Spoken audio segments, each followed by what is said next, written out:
I said to him, well, this means someone must have been alive in there. And he said, well, obviously.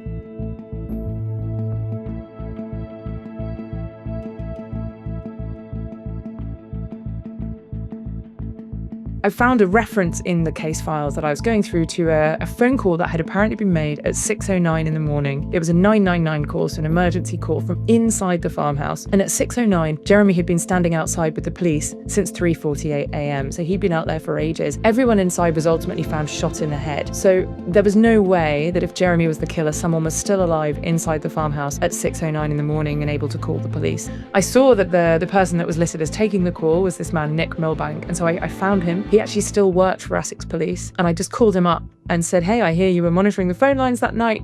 Can you tell me what happened? I didn't even ask him about a 999 call. He immediately said, oh yeah, someone dialed 999 from inside the farmhouse. And he told me that he had heard signs, he's heard movements, he'd heard what he thought might be voices. I said to him, well, this means someone must have been alive in there. And he said, well, obviously.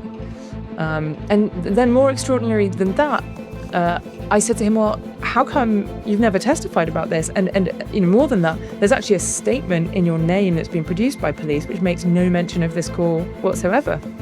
He said to me, I've never given anyone a statement. I haven't spoken to anyone about this case since the 1980s other than you.